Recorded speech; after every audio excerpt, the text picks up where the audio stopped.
Alright, let's get into it. Today, we're covering the top 7 key facts about Mark Fuhrman's role in the O.J. Simpson murder case.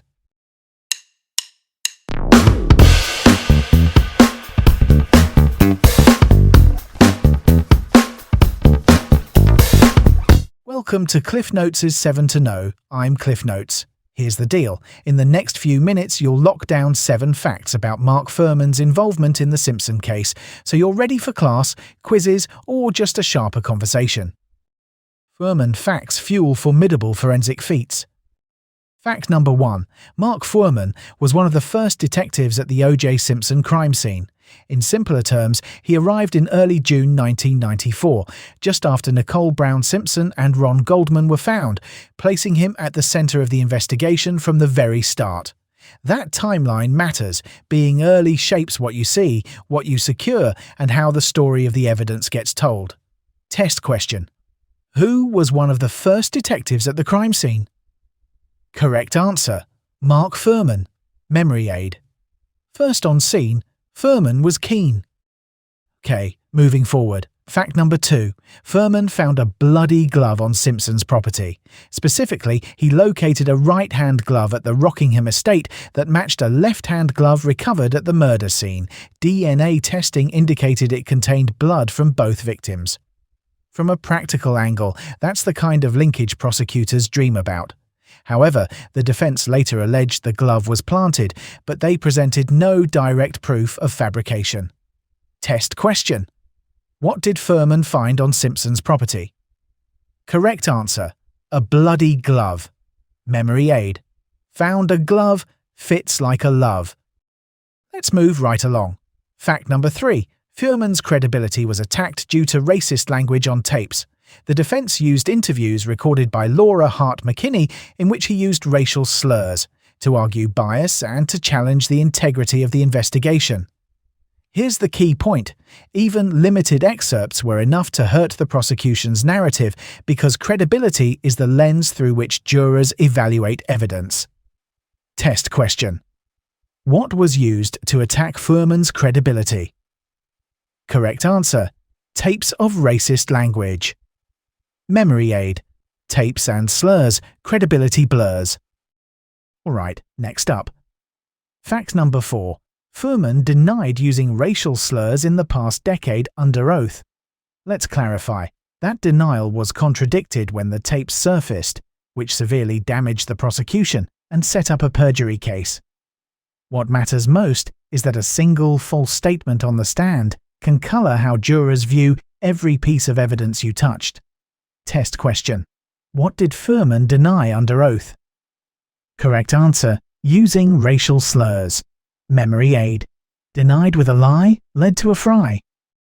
Because that contradiction had real consequences, now let's shift gears. Fact number 5. Fuhrman pleaded no contest to perjury.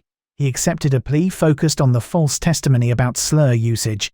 He received probation and a fine, and notably, he became the only person criminally convicted in connection with the Simpson case. Think about it this way. The trial's legal aftershock landed on credibility rather than the murders themselves. Test question. What charge did Fuhrman plead no contest to? Correct answer. Perjury. Memory aid. Plea for perjury, less fury. Let's keep it going. Now, back to the evidence that jurors saw. Fact number 6. The glove didn't seem to fit Simpson's hand during trial. When he tried them on in court, they appeared too small. Leather can shrink with water and heat, but visually, that moment amplified reasonable doubt for jurors. Here's where it gets interesting. The optics of a demonstration can outweigh detailed explanations, especially on television. Test question. What happened when Simpson tried on the gloves in court? Correct answer. They appeared too small. Memory aid. Glove too small. Doubt for all. On to the next point. Fact number 7. Fuhrman became a true crime author after retiring from the LAPD. He wrote books like Murder in Brentwood and Murder in Greenwich and appeared as a crime scene analyst on TV, keeping a high media profile. From a practical angle, that second career let him frame his own narrative and weigh in on other cases for years. Test question. What did Fuhrman do after retiring? Correct answer. Became a true crime author. Memory aid. From LAPD to author spree. Quick recap time. Let's break this down fast. Fact number 1. Who was one of the first detectives at the crime scene? Correct answer. Mark Fuhrman. Fact number 2. What did Fuhrman find on Simpson's property? Correct answer. A bloody glove. Fact number 3. What was used to attack his credibility? Correct answer. Tapes of racist language. Fact number 4. What did he deny under oath? Correct answer. Using racial slurs.